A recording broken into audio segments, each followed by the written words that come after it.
انہوں نے وہ نکاح نامہ فٹافٹ اٹھایا اور تیزی سے کمرے سے نکل کر باورچی خانے میں گھس گئیں۔ سانپ گزر گیا تھا اور وہ لکیر مٹانے کی کوشش کر رہی تھی۔ اگلے ہی پل انہوں نے نکاح نامے کو انگیٹھی پر رکھا اور کپکپاتے ہاتھوں سے ماچس اٹھائی۔ ماچس گر گئی، پھر سے ماچس اٹھا کر تلی نکالی۔ وہ اب تلی جلانے کی کوشش کر رہی تھی۔ وہ بہت جلدی میں تھی۔ فجر کی اس غلطی کو ہمیشہ ہمیشہ کے لیے مٹانے کی کوشش، کہیں کسی کو پتہ نہ چل جائے۔ اورنگزیب کی بیٹی مر گئی تھی نا، دیکھ میں زندہ ہوں، وہ پاگلوں کی طرح بولے جا رہی تھی۔ تلی جلی اور نکاح نامے کو آگ نے پکڑ لیا۔ اماں کے اندر تیش اٹھا۔ انہوں نے چاروں طرف نظریں گھمائی اور پھر لکڑی کا وہ روٹیوں والا بیلن نظر آ گیا۔ اگلے ہی پل وہ بیلن اٹھاتی فجر کے کمرے کے جانب بڑھی۔ میں تو زندہ ہوں پر سب ختم ہو گیا ابا، میں بھی ہار گئی، تو بھی ہار گیا، اماں بھی ہار گئی، سب ہار گئے۔ وہ استہزائیہ ہنسی۔ اماں کسی پاگل جنونی کی طرح اس کے سر پر پہنچ چکی تھی۔ تجھے لگتا ہے تو جیت گئی؟ تجھے لگتا ہے تو جیت جائے گی؟ اماں نے پوری قوت سے بیلن اس کے کندھے پر دے مارا۔ فجر کی گرہ ابھری پر وہ ہلی نہیں، زبان دانتوں تلے دبا لی۔ ہاں، شاید یہ جسمانی تکلیف ہی اندرونی تکلیف کو کم کر پاتی۔ اماں کو روکا نہیں۔ کیوں کیا تو نے ایسا فجر، کیوں کیا؟ اماں نے ایک اور کاری وار کیا۔ وہ تکلیف سے جھک گئی پر بیٹھی رہی۔ آنکھوں کے سامنے ارسل کا مسکراتا چہرہ ابھرا۔ وہ اس کے سامنے انگوٹھی رکھ رہا تھا۔ یہ سب کرنے سے پہلے تم مر جاتی فجر۔ اماں نے تیسرا وار کیا۔ ارسل اب اپنے ماں باپ کے ساتھ اندر آ رہا تھا۔ تو کسی گاڑی کے نیچے آ کر مر جاتی فجر، تو آج واپس ہی نہ آتی۔ کمر پر لگنے والا بیلن زوردار تھا۔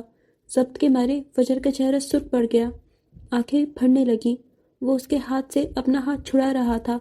فجر، اللہ نے تجھے غرق کیوں نہیں کیا؟ تو مر جاتی فجر، تو مر جاتی۔ اماں اب اسے مارے جا رہی تھی۔ بیلن کہاں لگ رہا تھا، اسے کتنی تکلیف ہو رہی تھی، اماں کو کچھ فرق نہیں پڑتا تھا۔ فجر نے جو قدم اٹھایا تھا وہ سزائے موت کی حقدار تھی۔ اس نے مٹھیاں بھینچ لی، دانتوں تلے دبی زبان زخمی ہو گئی، آنکھوں سے آنسو بہہ نکلے۔ وہ پاؤں چھڑاتا چاہ رہا تھا۔ بول، تو نے یہ کیوں کیا؟ بول فجر، بول۔ اماں چاہتی تھی وہ بولے، وہ مار مار کر تھک گئی تھی، پر فجر دھت بنی بیٹھی رہی۔ اماں، دل درد سے پھٹنے کو تیار تھا۔ اس کی پکار میں اتنی تکلیف تھی کہ اماں نے ایک پل کو محسوس کی پر رکی نہیں۔ باہر ٹھٹھرتی رات نے محسوس کی اور رات بے زبان سی رو دی۔ ماں، ارسل نے چھوڑ دیا۔ سینہ زمین پر ٹکے گھٹنوں سے جا لگا۔ درد ہی درد تھا، آہ بکا تھی۔ اسے ٹھکرا دیا گیا تھا اور انسان سب برداشت کرتا ہے، اپنا رد ہونا نہیں، اپنا ٹھکرایا جانا نہیں۔ اس لیے تکلیف حد سے سوا تھی۔ میں نے تو بس محبت کی تھی، گناہ تو نہیں کیا تھا۔ تو نے مجھے بد دعائیں دی۔ وہ اب سسک رہی تھی، تڑپ رہی تھی۔ اس نے ہاتھ چھڑا لیا۔ اماں، الفاظ ٹوٹنے پھوٹنے لگے۔ میں نے اس کو آزاد کر دیا۔ آواز آہستہ ہو گئی پر اماں نہ رکی۔ اسے لگ رہا تھا فجر کی کوئی ہڈی ٹوٹے نہ ٹوٹے، اس کا اپنا ہاتھ ٹوٹ جائے گا۔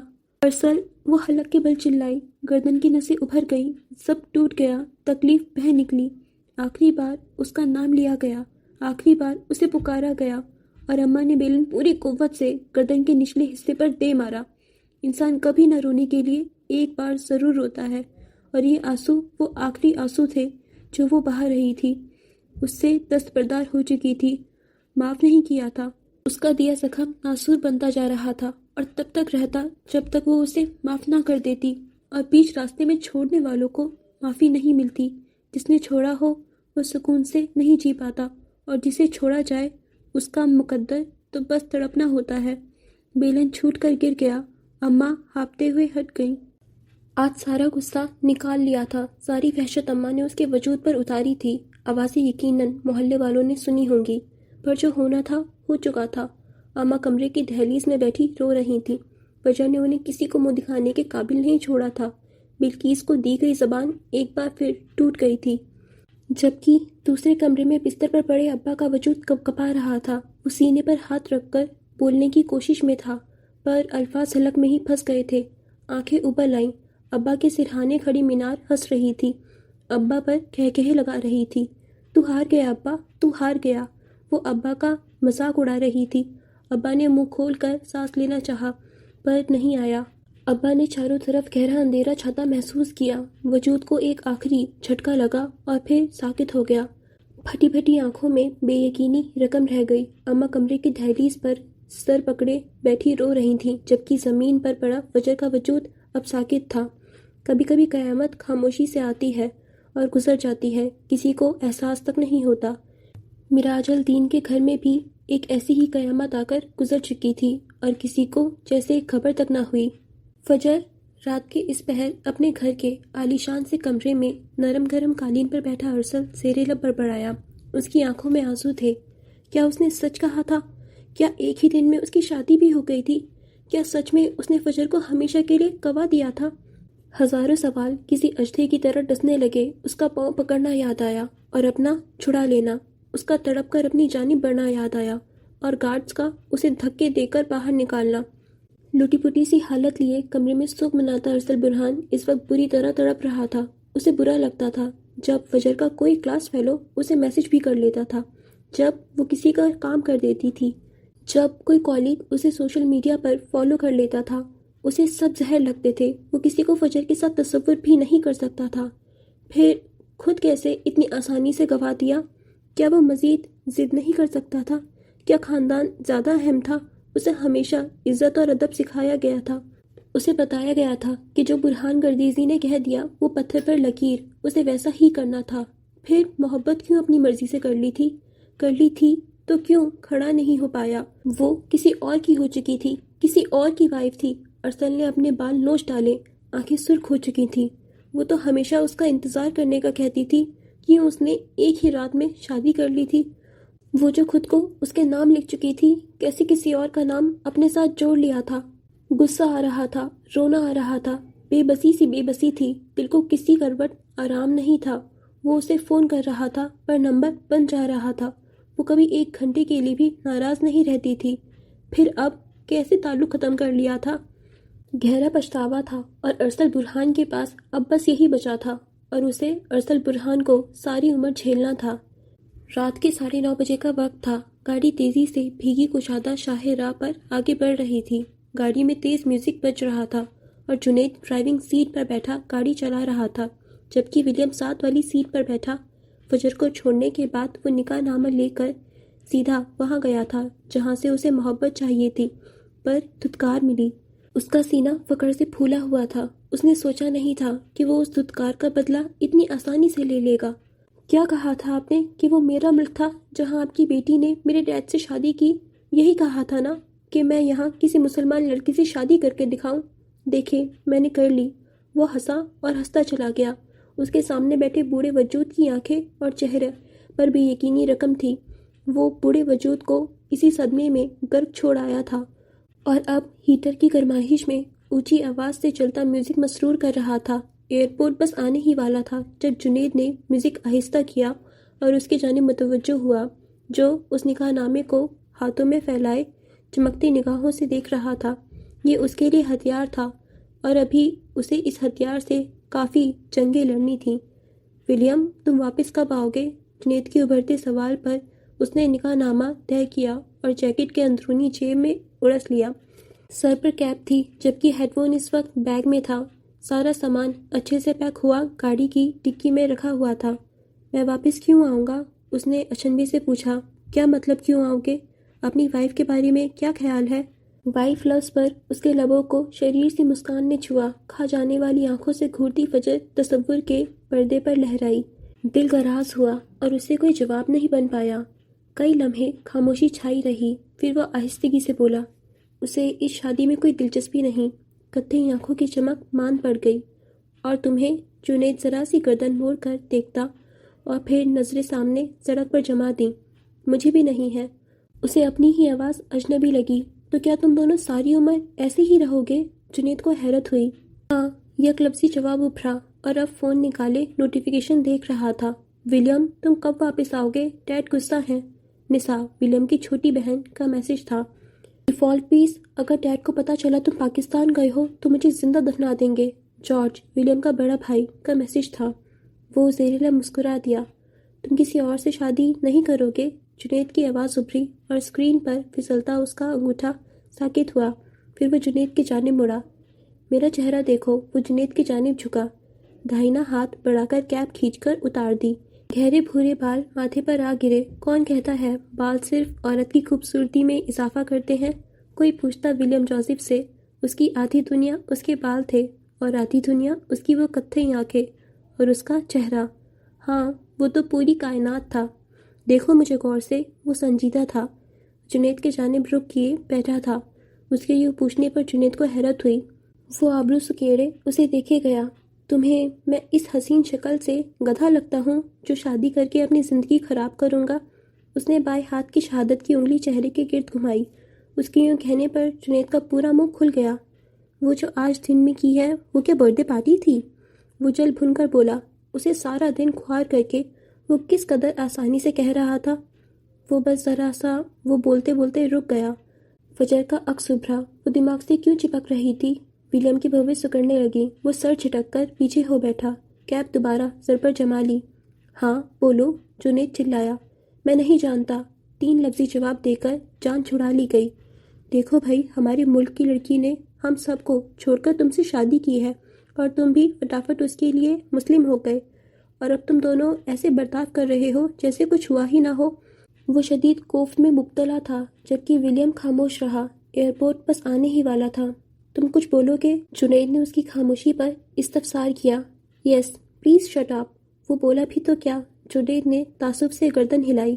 تم انگریزوں پر بھروسہ کرنا ہی نہیں چاہیے۔ وہ زیر لب بڑبڑایا۔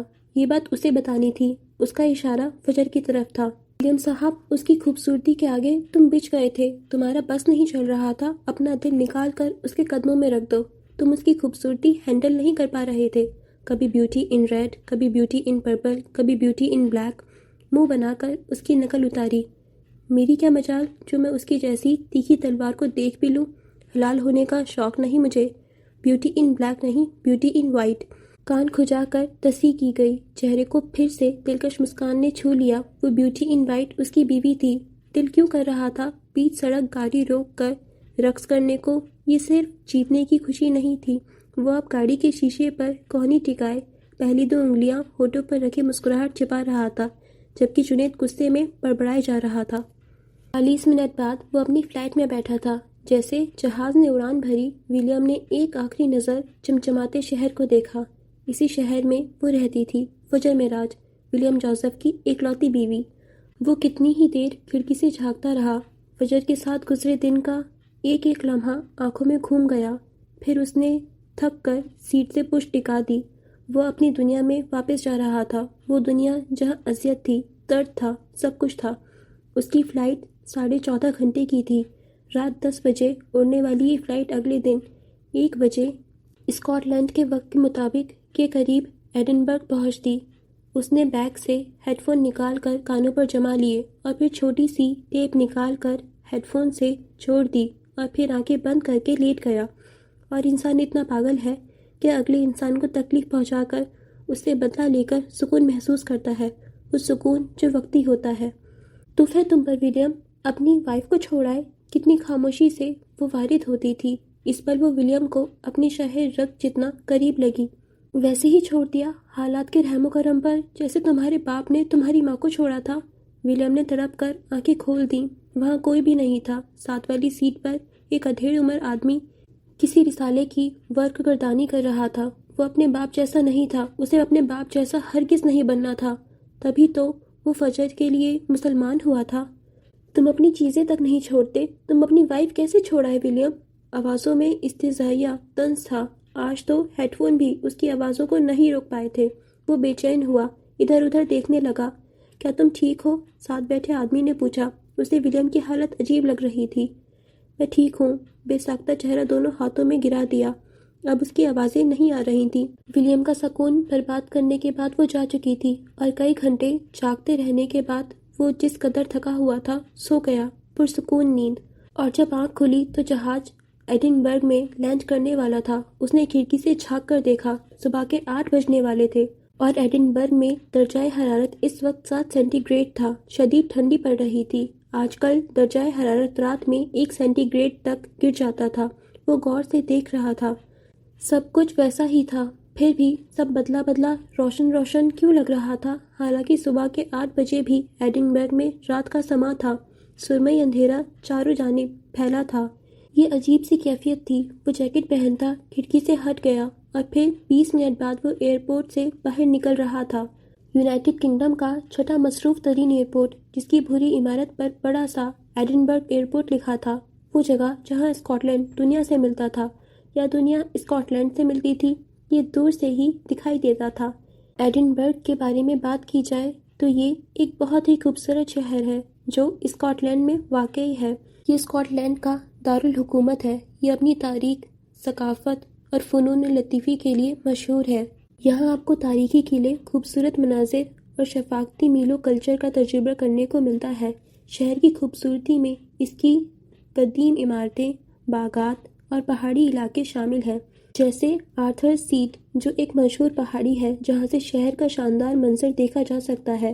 ایڈنبرگ کی خاص بات یہ ہے کہ یہ تاریخ اور جدیدیت کا حسین امتزاج پیش کرتا ہے۔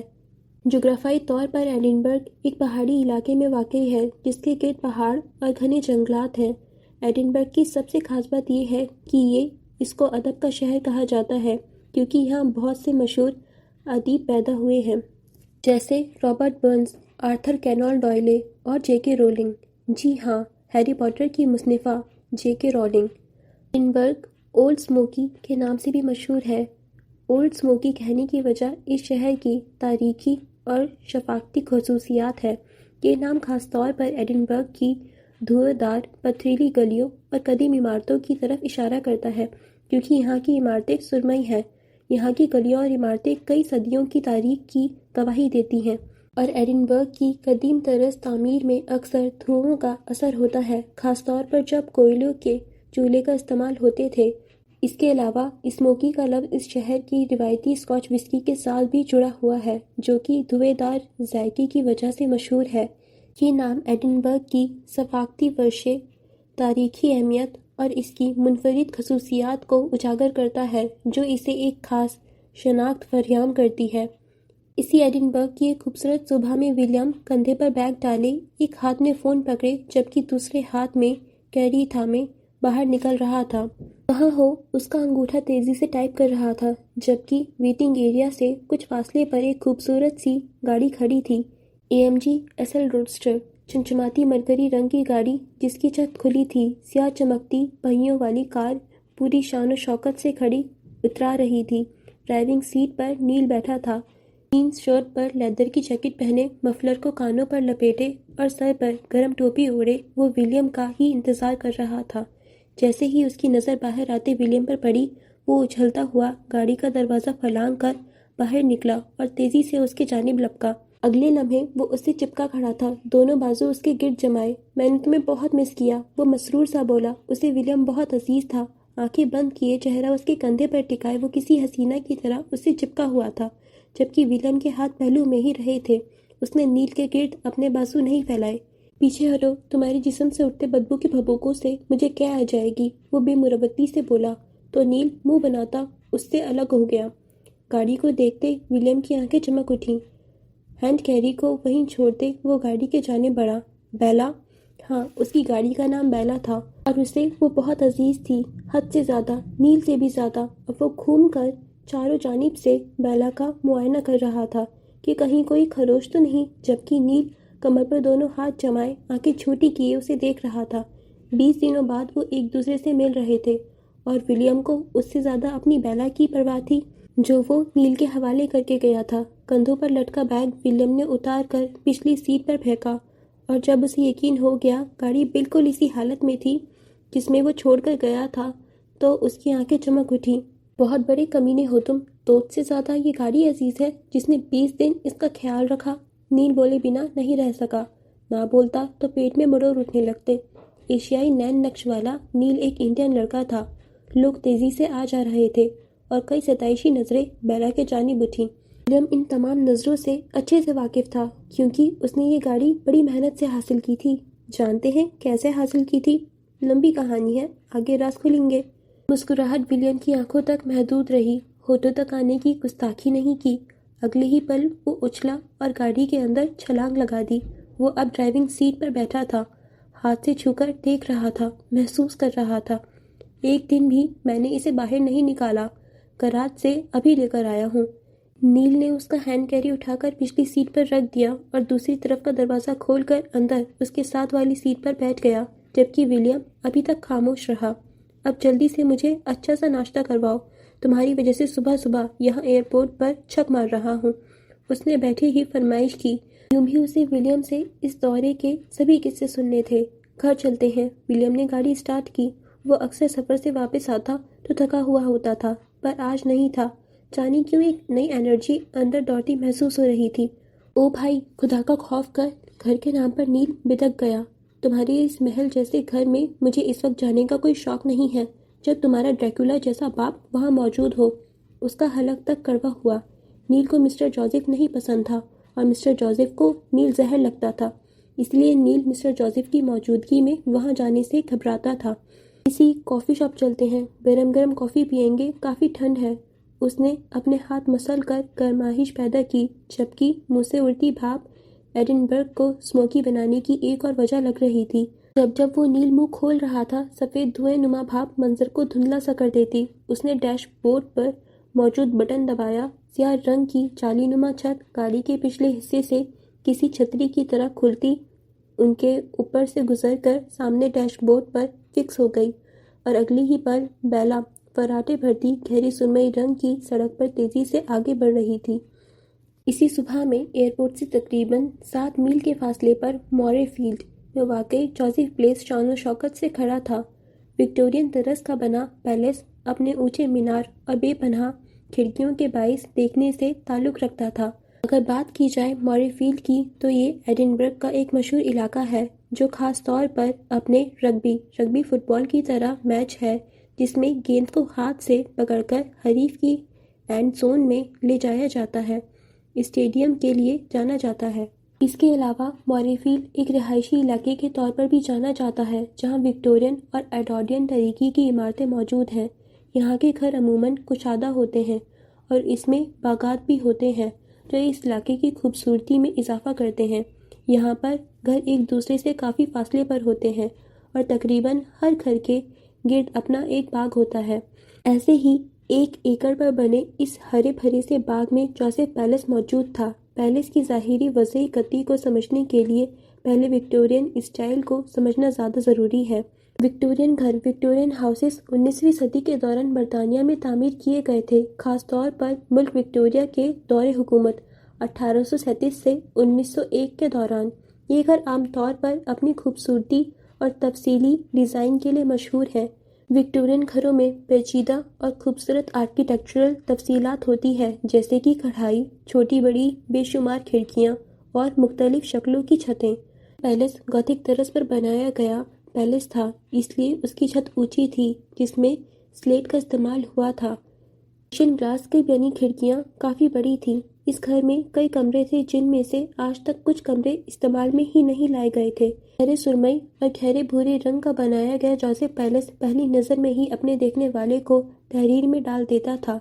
سرسبز باغ کے درمیان جو سردیوں میں سوکھ جاتا تھا، بنایا گھر پہلی نظر میں کسی قلعے کے مانند لگتا تھا۔ گھر کے گرد چاروں جانب بڑا سا لان تھا اور بائیں جانب بڑا سا باغ بنایا گیا تھا۔ باغ اور لان کے گرد کوئی باڑ نہیں لگائی گئی تھی۔ یہاں سبھی گھر ایسے ہی بنے تھے، کسی کو باڑ لگانے کی یا اپنی جگہ کی حد بندی کی ضرورت نہیں تھی۔ جوزف پیلس زیادہ رقبے پر پھیلا تھا، اور جو خصوصیات اسے سب سے الگ بناتی تھی وہ یہ تھی کہ یہ اس علاقے میں اپنی طرز کا اکیلا گھر تھا۔ آس پاس کے گھر اب جدید طرز کے تھے۔ بہت سارے گھروں کے اسٹرکچرز بدل چکے تھے۔ گھر اب زیادہ اونچے نہیں تھے، چوڑائی رخ بنے ہوئے تھے، ایک منزلہ دور دور تک پھیلی عمارتیں۔ کوئی گھر ایسا تھا جو 2 منزلہ ہو، ورنہ ڈیزائن تبدیل کر لیے گئے تھے۔ مورے فیلڈ میں گھر کسی لائن یا سیٹ میں نہیں بنتے تھے، بلکہ یہ بالترتیب تھے، آگے پیچھے آمنے سامنے، اور ان کے بیچ جوزف پیلس کسی ڈریکولا کے پرانے محل جیسا کھڑا تھا۔ اگر ہم صبح کے اس پہر مرکزی بھیگی سڑک سے اتر کر بائیں جانب ایک پتھریلی روش پر چلتے جائیں تو روش کے آخر میں جوزف پیلس تھا۔ دونوں دور دور تک سبزہ تھا اور پیلس کے بائیں جانب باغ تھا۔ وہاں کے اس پہر نم آلودہ دھند نے پورے مورے فیلڈ کو اپنی لپیٹ میں لے لیا تھا، اور یہ کسی فوار کی طرح گھروں، درختوں، پیڑ پودوں اور سڑکوں اور آس پاس کے جنگلات پر اتر رہی تھی۔ صبح کے اس پہر ایک پرانی سی زرد رنگت کی ٹیکسی جوزف پیلس کے سامنے مرکزی شاہ راہ پر آ کر رکی۔ تم نے مجھے لیٹ کر دیا، ایک ادھیڑ عمر عورت کی نسوانی آواز گونجی۔ گاڑی کا دروازہ کھلا اور وہ تیزی سے باہر نکلی۔ چستی پنڈلیوں تک آتی بھوری اسکرٹ کے اوپر سیاہ رنگ کا اونی بلاؤز پہنے وہ 45 سالہ مسز صوفی تھیں۔ لانگ کوٹ شوز میں مقید تھے، بال چھوٹے چھوٹے اور گھنگریالے تھے جو بامشکل کانوں تک آ رہے تھے۔ ایک بھورے مفلر کو گردن کے گرد لپیٹے سرخ و سفید رنگت والی صوفی اب اپنے جھولے نما بیگ سے پیسے نکال کر ڈرائیور کو دے رہی تھیں۔ پھر وہ اپنے بھاری وجود کو تیزی سے آگے گھسیٹ کر بھیگی روش پر چلتی جوزف پیلس کے جانب بڑھنے لگیں۔ اس کے چہرے پر خوف تھا، وحشت تھی، نوکری سے نکالے جانے کا ڈر تھا، بے عزت ہونے کا ڈر تھا۔ جوتوں کی ٹک ٹک کی آواز گونجتی چلی گئی۔ صبح کے 8 بج رہے تھے اور اس گھر کے افراد 8:30 بجے روزانہ ناشتہ کرتے تھے اور صوفی وہاں سالوں سے خانسامہ کے فرائض سر انجام دے رہی تھیں۔ اسے پورے 5 منٹ لگ گئے تھے مرکزی سڑک سے پیلس پہنچنے میں۔ ہاتھ بڑھا کر پوری قوت لگائی اور جہاز سائز لکڑی کا دروازہ کھل گیا۔ دروازے میں ہی بڑے چھوٹے سے قالین پر جوتے صاف کیے اور پھر بیگ سنبھالتی اندر داخل ہوئیں۔ دروازے کے دونوں جانب بڑے بڑے شیشوں والی کھڑکیاں تھیں، جبکہ لکڑی کا گہرا بھورا سیاہی مائل فرش دور تک بچھا تھا۔ دائیں جانب ڈرائنگ روم تھا جس کی دیوار اسٹین گلاس کی تھی اور اندر صوفے رکھے تھے۔ وہ تیزی سے چلتی ڈرائنگ روم کے پہلو سے گزرتی آگے بڑھ رہی تھی۔ سامنے ہی بڑا سا ہال تھا، اتنا بڑا جیسے کوئی کانفرنس ہال ہو، لیکن یہ مختلف تھا۔ اس ہال نما لانچ کے مختلف کونوں میں اٹھنے بیٹھنے کی مختلف جگہیں بنی تھیں۔ ڈرائنگ روم سے گزر کر تھوڑا آگے آؤ تو دائیں جانب دیوار پر بڑی سی لکڑی کی شیلف نصب تھی جس میں سجاوٹ کی قیمتی چیزیں تھیں۔ کئی میڈلز شان و شوکت سے سجے اترا رہے تھے۔ شیلف کے سامنے ہی وکٹورین صوفے رکھے تھے۔ ڈھلوانی شکل والے لکڑی کے یہ صوفے اپنی مثال آپ تھے۔ گہرے میرون اور سیاہ رنگ کے امتزاج میں بنے صوفے جن کی ابھری ہوئی لکڑی پر نقش و نگار تھے۔ یہاں کھڑے ہو کر پورے لانچ کا نظارہ کیا جا سکتا تھا۔ مخالف سمت میں بائیں جانب گیسٹ روم تھے اور گیسٹ روم سے تھوڑا آگے ڈائننگ ہال اور اس کے ساتھ ہی بڑا سا کچن۔ ڈائننگ ہال سے تھوڑا آگے سیڑھیاں تھیں، لکڑی کی موٹی اور چوڑی سیڑھیاں جو بالائی منزل تک جا رہی تھیں۔ لانچ میں کئی کھڑکیاں تھیں جن پر بھاری عمدہ پردے ٹکے ہوئے تھے اور اس وقت وہ سب آدھے کھلے تھے جبکہ آدھے دونوں جانب سے بند تھے۔ شیلف کے سامنے صوفے چوکور شکل میں رکھے تھے، 3 ایک جانب 3 دوسرے جانب، 2 دائیں 2 بائیں، اور درمیان میں بیش قیمتی قالین کے اوپر بڑا سا میز رکھا تھا۔ اگر شیلف کے ساتھ دیکھا جائے تو دیوار پر 5 فٹ کی پینٹنگ لٹکی ہوئی تھی اور اس کے ساتھ کئی پرانی تصویریں۔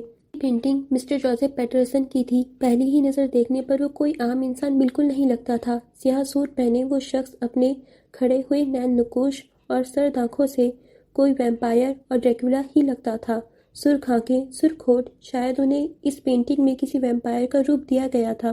ہاتھوں کو دونوں جانب کی پینٹ میں الجھے وہ اپنی سرد آنکھوں سے ایسے لگتا تھا جیسے ہمیں ہی دیکھ رہا ہو۔ وہ پینٹنگ کے اندر سے ہی خون جمع دینے کی صلاحیت رکھتا تھا۔ صوفی اب تیزی سے چلتی کچن کے جانب بڑھ رہی تھی اور ایک شخص ہاتھ میں لمبا جھاڑو تھامے سیڑھیوں کے نیچے صفائی کرتا نظر آ رہا تھا۔ تم آج پھر لیٹ ہو گئی صوفی، جوزف کو پتہ چلا تو غضب ہو جائے گا۔ کچن سے نینی کی آواز ابھری۔ وہ خود ہی ناشتہ بنا رہی تھیں۔ آئی ایم سوری نینی، میں نے کوشش کی پر ٹیکسی نہیں ملی۔ وہ اپنا بیگ ایک جانب رکھتی تیزی سے برتن اٹھانے لگیں۔ میں بنا رہی ہوں ناشتہ، تم جاؤ دیکھو صفائی مکمل ہو گئی ہو تو برتن لگاؤ۔ کچن میں نینی اور صوفی کے علاوہ ایک نوجوان لڑکی بھی تھی جو انڈے چھیل رہی تھی۔ یہ صوفی کی زیر نگرانی میں کام کرتی تھی کہ نینی اسکاچ ہاٹ پاٹ کو بڑے سے پیالے میں انڈیل رہی تھی۔ صوفی کی اشارہ کرنے پر لڑکی انڈے چھوڑ کر تیزی سے باہر بھاگی۔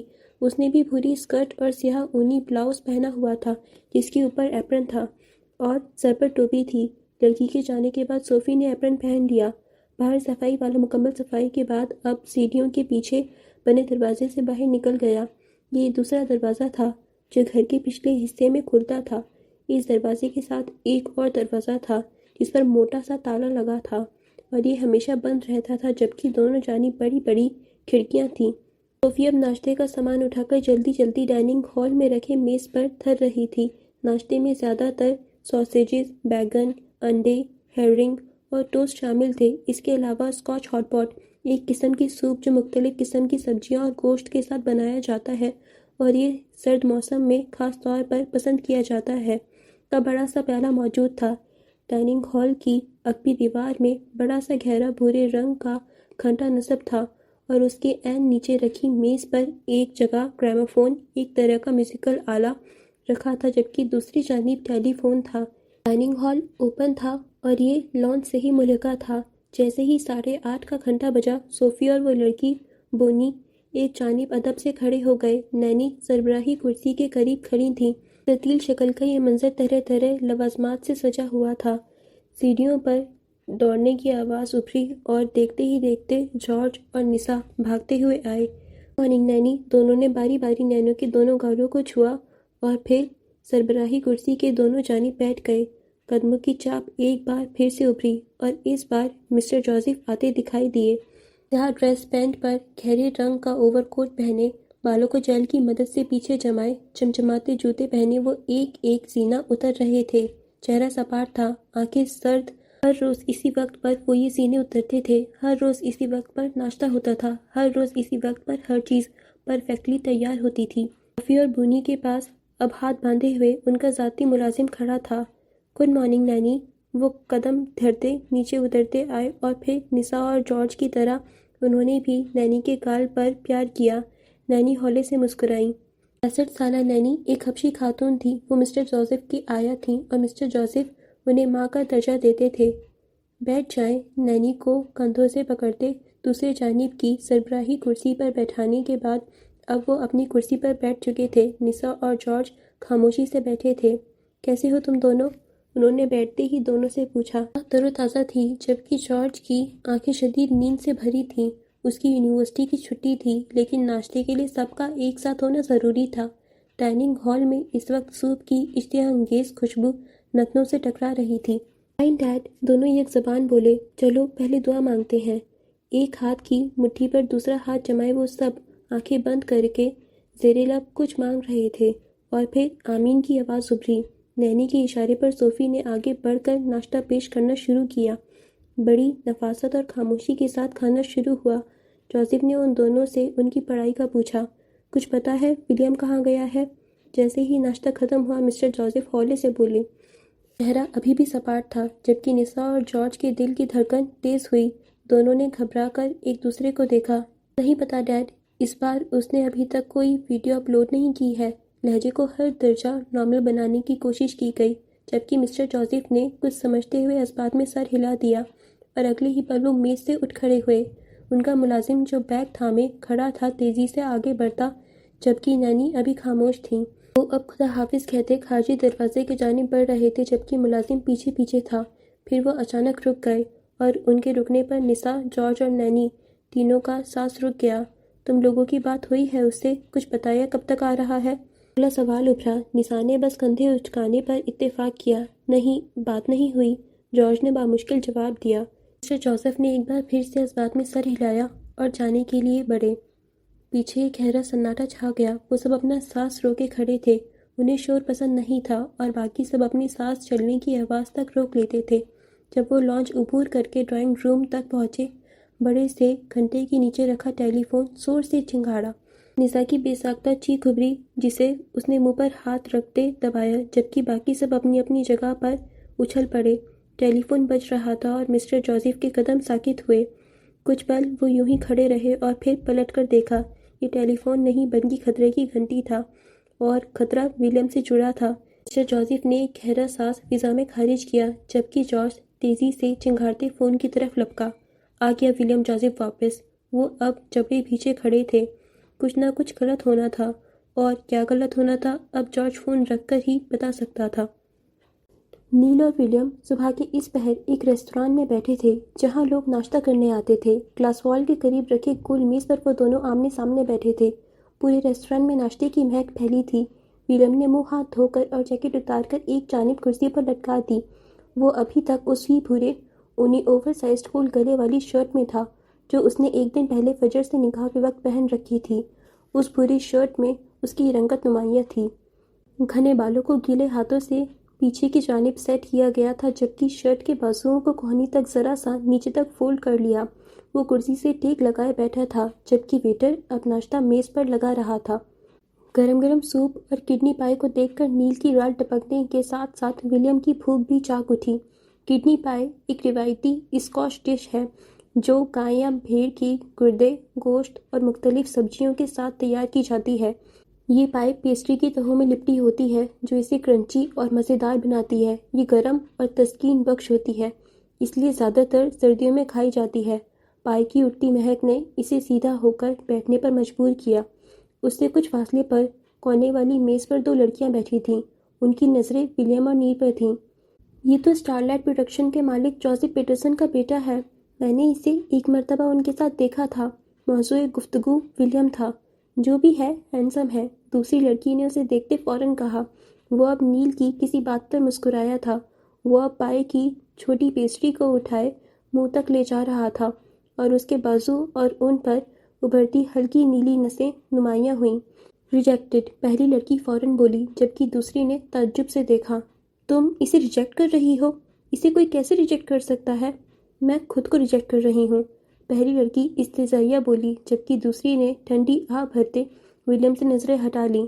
چلو جلدی ناشتہ کرو، آفس پہنچنا ہے۔ وہ دونوں اب مگن سی ناشتہ کر رہی تھیں، لیکن ولیم گفتگو کا موضوع ہی رہا۔ کبھی اس کے بارے میں تو کبھی مسٹر جوزف کے بارے میں کچھ کہا جاتا، جبکہ کچھ فاصلے پر بیٹھا ولیم ان کی نظروں سے انجان نہیں تھا۔ ہاں، وہ ولیم جوزف تھا۔ اسے دیکھ کر لڑکیاں خود کو خود ہی ریجیکٹ کر لیتی تھیں۔ تو بتاؤ تمہارا یہ ٹور کیسا رہا؟ نیل نے سوپ پیتے پوچھا۔ زبردست، کوئی جھم سے تصور کے پردے پر لہرایا۔ اور اس بار نیا کیا کیا؟ اگلا سوال ابھرا۔ پیٹ بھرتے ہی اس کا دماغ کام کرنا شروع ہو گیا تھا۔ شادی، پرسکون سی ولیم نے پم پھوڑا اور نیل کو زوردار اچھو لگا۔ اس نے بے ساختہ گردن پر ہاتھ رکھا۔ بری طرح کھانستے ہوئے اس نے پانی اٹھا کر پیا، جبکہ ولیم نے بھویں سکیڑ کر اسے دیکھا۔ کیا ہو گیا ہے؟ تمہیں کیا ہو گیا ہے بھائی؟ تم ٹھیک ہو؟ کیسی بہکی بہکی باتیں کر رہے ہو؟ اسے ولیم پر شبہ ہوا۔ اس کی ذہنی حالت دن بدن بگڑی جا رہی تھی۔ اس بار نیل کو افسوس ہوا۔ تم نے پوچھا، میں نے بتا دیا، اس میں اتنا ریئیکٹ کرنے کی کیا ضرورت ہے؟ وہ سنجیدہ تھا اور مزے سے سوپ پی رہا تھا، جبکہ نیل کی بھوک اڑ چکی تھی اور اب حیرت اور پریشانی سے ملی جلی تاثرات سے اسے دیکھ رہا تھا۔ کس سے کی شادی؟ وہ ابھی تک بے یقین تھا۔ لڑکی سے ہی، میں اسٹریٹ ہوں، لڑکوں میں ذرا دلچسپی نہیں ہے، سکون سے اگلا جواب دیا گیا۔ اندھی تھی کیا وہ؟ نیل نے سوال کیا تھا، یا تبصرہ؟ ولیم نے گھور کر اسے دیکھا، جبکہ وہ گڑبڑا گیا۔ میرا مطلب شادی، وہ بھی تم سے؟ اور تم نے کیسے کر لی؟ میں نہیں مانتا بھائی، دونوں ہاتھ اٹھا کر اعلان کیا گیا۔ ولیم نے سوپ کا پیالہ رکھا اور پھر جیکٹ اٹھا کر اس کی اندرونی جیب سے ایک طے شدہ کاغذ نکالا اور نیل کے جانب بڑھایا۔ نیل نے اسے پکڑا اور کھول کر دیکھا۔ ولیم دوبارہ سوپ کے جانب متوجہ ہو چکا تھا۔ جیسے ہی نیل نے کاغذ کھولا اور سرسری سی نظر اس پر ڈالی، اگلے ہی پل وہ شدت جذبات سے چلاتا ہوا اٹھ کھڑا ہوا۔ "What the!" اس نے منہ پر ہاتھ رکھ کر خود کو کچھ غلط بولنے سے روکا، جبکہ ولیم اتنا شدید رد عمل کی توقع نہیں کر رہا تھا۔ ریستوران میں بیٹھے کافی لوگوں نے تعجب سے نیل کو دیکھا، جو معذرت کرتا واپس بیٹھا، پھر اس کی جانب جھک کر سرگوشی نما انداز میں بولا، "بھائی، تم نے شادی کر لی؟ تم نے پاکستانی لڑکی سے شادی کر لی؟"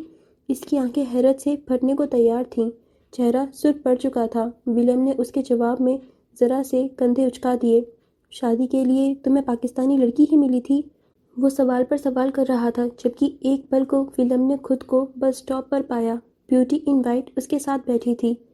"تمہارے ڈریکولا باپ کو پتہ چلا تو وہ تمہارا خون پی جائے گا، وہ رازدانہ انداز میں بولا، پھر کاغذ طے کرتے واپس اس کی جانب بڑھایا۔ مبادا کہیں مسٹر جوزف اسے اس کاغذ کے ساتھ نہ دیکھ لیں اور پھر ولیم سے پہلے اس کی موت واقعی ہو۔ ولیم نے وہ کاغذ پکڑ کر واپس رکھ لیا۔ مسلمان ہونے والی بات وہ چھپا گیا تھا، اور نہ نیل نے پوچھا۔ اگلے ہی پل نیل منہ پر ہاتھ رکھتا جھٹکے سے اٹھ کھڑا ہوا۔ ولیم نے سوالیہ نظروں سے اسے دیکھا۔ "میرا اور تمہارا تعلق ختم، وہ دونوں ہاتھ جھٹکتے بولا۔ تم مجھے نہیں جانتے اور میں تمہیں نہیں جانتا۔ اس نے تعلق ہی رد کر دیا۔ پاگل ہو گئے ہو کیا؟ ولیم سنجیدہ سا بولا۔ پاگل میں نہیں، پاگل تم ہو گئے ہو۔ تمہارے باپ کو پتہ چلا نا، تمہارا خون پی کر، گوشت چبا کر، ہڈیاں ایسی جگہ دبائے گا کہ شکاری کتے بھی نہ ڈھونڈ پائیں۔ وہ تڑک کر بولا، جبکہ ولیم نے جبلے بھینچے۔ کہہ تو وہ ٹھیک ہی رہا تھا۔ میں چلا اپنے گھر۔ میں تمہیں نہیں جانتا، نہ میرا اس معاملے سے کوئی تعلق ہے۔ ولیم نے اسے ہاتھ پکڑ کر روکنے کی کوشش کی، لیکن وہ بدک کر پیچھے ہٹا اور پھر تیزی سے باہر نکل گیا۔ مہنگا ناشتہ گیا بھاڑ میں، جان زیادہ پیاری تھی۔ جبکہ پیچھے ولیم اکیلا بیٹھا رہ گیا۔ کچھ دیر تک وہ وہیں بیٹھا رہا، پھر بل ادا کرنے کے بعد وہ اپنی جیکٹ اٹھا کر باہر نکل آیا۔ گاڑی میں بیٹھ کر جیکٹ پھر سے پہن لی۔ جیب سے وہ نکاح نامہ نکال کر دیکھا۔ فجر معراج اور ولیم جوزف واضح تھا۔ اس کی کتھئی آنکھیں چمک اٹھیں۔ اگلے ہی پل اس نے نکاح نامہ واپس ڈال لیا، گاڑی سٹارٹ کی اور تیزی سے فراٹے بھرتا آگے بڑھا۔ کچھ دیر بعد وہ تیزی سے چمچماتی روڈسٹر مرکزی شاہ راہ پر آگے بڑھا رہا تھا۔ آج جانے کیوں اتنی خوشی محسوس ہو رہی تھی۔ ہاتھ بڑھا کر میوزک کا بٹن دبا دیا، گاڑی کی چھت کھول دی۔ ہڈیاں چیرتی ٹھنڈی تیز ہوا اس کے چہرے سے ٹکرائی۔ گاڑی میں میوزک کی تیز آواز گونج رہی تھی، آنکھوں میں سرد پن اتر آیا۔ اب وہ گاڑیوں کو کٹ کرتا آگے بڑھ رہا تھا۔ ہارن کی آواز گونجنے لگی، بل کھاتی اس کی گاڑی کسی ناگن کی طرح بھاگ رہی تھی۔ لوگ اسے پاگل سمجھ رہے تھے اور اپنی گاڑیوں کا بچاؤ کرتے اسے گالیاں دے رہے تھے۔ گاڑیوں کو اوورٹیک کرتا وہ جس قدر تیزی سے جا رہا تھا، اس کی وجہ سے کچھ گاڑیوں کی بریک لگی۔ لوگ گاڑی سے باہر منہ نکال کر اسے گالیاں دینے لگے۔ ولیم نے منہ کھول کر سانس لیا۔ سالوں کی حبس تھی جو آج باہر نکل آئی تھی۔ تصور میں ایک بوڑھا چہرہ ابھرا جس کی آنکھوں میں بے یقینی تھی۔ اگلے ہی پل جوزف پیٹرسن کا چہرہ سامنے آیا۔ وہ وقت جب انہیں پتہ چلے گا کہ ولیم پاکستانی مسلمان لڑکی سے شادی کر چکا تھا، کیا نظارہ ہوگا وہ۔ جوزف پیٹرسن پہلی بار شکست کھائے گا۔ کتنا مسرور تھا وہ یہ سب سوچ سوچ کر۔ زیادہ ہوا میں اڑنے کی ضرورت نہیں ہے۔ پہلو سے ابھرنے والی آواز پر وہ جھٹکے سے مڑا اور اگلے ہی پل حیرت سے اس کی آنکھیں پھیلیں۔ بیوٹی ان وائٹ اپنے جنتر منتر لیے بیٹھی تھی، کھا جانے والی نظروں سے اسے گھورتے ہوئے۔ اس شادی کی کوئی حقیقت نہیں ہے۔ اگلے ہی پل اس کی آنکھوں میں درد ابھرا۔ اسٹیئرنگ پر ولیم کے ہاتھوں کی گرفت ڈھیلی پڑی۔ وہ حیرانی سے اسے دیکھ رہا تھا۔ ذہن بھٹک گیا۔ ایڈنبرگ غائب ہوا، ٹریفک اور اس کا شور بھی۔ وہ دونوں بس اسٹاپ پر تھے۔ وہ بے ساختہ اسے دیکھے جا رہا تھا۔ بھول گیا تھا اس کی گاڑی اوور سپیڈ تھی۔ وہ اسے پکارنا چاہتا تھا، کچھ کہنا چاہتا تھا، لیکن اگلے ہی پل ہارن کی کان کے پردے پھاڑنے والی آواز ابھری۔ وہ کسی خواب سے جاگا۔ گردن سیدھی کی، اسٹیئرنگ پر گرفت جمائی، گاڑی کا رخ موڑنا چاہا، پر دیر ہو چکی تھی۔ گاڑی جس رفتار سے بھاگ رہی تھی سنبھل نہیں پائی اور سڑک کے ایک کنارے کھڑے ٹرک سے جا ٹکرائی۔ زوردار دھماکہ ہوا اور پھر خاموشی چھا گئی۔ معراج الدین کے گھر کے سامنے ہجوم تھا۔ لوگ آ جا رہے تھے۔ پچھلی رات معراج الدین دل کا دورہ پڑنے کے باعث انتقال کر گیا تھا۔ جنازہ ظہر کے بعد تھا۔ کھلے صحن میں تمبو لگا کر بیٹھنے کی جگہ بنائی گئی۔ محلے کی ساری عورتیں جمع تھیں۔ کچھ عورتیں اور لڑکیاں معراج الدین کی چارپائی کے گرد ہاتھوں میں سورہ یاسین اور سپارے پکڑے کھڑی تھیں اور ہل ہل کر زور زور سے پڑھنے میں مگن تھیں۔ رات کو ان کے گھر سے رونے پیٹنے کی آوازیں آ رہی تھیں۔ کچھ تو ایسا ضرور ہوا ہوگا جس سے بیچارے معراج الدین کی موت ہو گئی۔ محلے کی عورتیں آدھا منہ دوپٹے میں چھپائے کھسر پھسر کر رہی تھیں، جبکہ کچھ فاصلے پر فجر بیٹھی تھی کسی لاش کی طرح۔ اس کا چہرہ نیلا پڑ چکا تھا اور سوکھا ہوا بھی، آنکھیں خشک اور ویران تھیں، ایک آنسو بھی نہیں تھا۔ وہ اکڑی ہوئی تھی، پورا جسم اکڑا ہوا تھا، ذرا سا سانس لینے پر ہی درد کی ٹیسیں اٹھنے لگتیں۔ سفید رنگ کی چادر اوڑھے وہ زندہ لاش لگ رہی تھی۔ ہڈیوں میں اتنا درد تھا جیسے ساری ٹوٹ گئی ہوں۔ دیکھ فجر کو کیسے بیٹھی ہے، باپ کے لیے ایک آنسو نہیں نکلا۔ اب اس پر تبصرے کیے جا رہے تھے۔ ہلتے ہلاتے عورتوں میں سے کوئی اس سے ٹکرا گئی اور فجر کی درد کے باعث سسکی ابھری، آنکھیں اذیت سے مچلیں، ہونٹ آپس میں پیوست کر لیے۔ سردی کی چوٹ تھی، درد جانے کا نام ہی نہیں لے رہا تھا۔ اماں ابا کی چارپائی کے پاس بیٹھی آنسو بہا رہی تھیں۔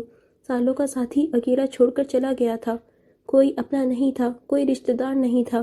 محلے والوں نے ہی مل کر سارا انتظام کیا تھا۔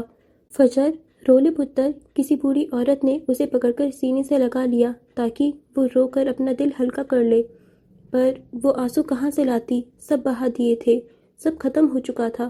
کچھ لوگ مر جاتے ہیں، انہیں دفنا دیا جاتا ہے، جبکہ کچھ لوگ مر تو جاتے ہیں پر انہیں موت نہیں آتی، انہیں دفنایا نہیں جاتا، وہ زندہ رہتے ہیں، انہیں زندہ رہنا پڑتا ہے، اور فجر کو بھی زندہ رہنا تھا۔ جاری ہے۔ اوکے فرینڈز، تو اسی کے ساتھ ہمارا ایپیسوڈ 3 یہیں پر اینڈ ہوتا ہے۔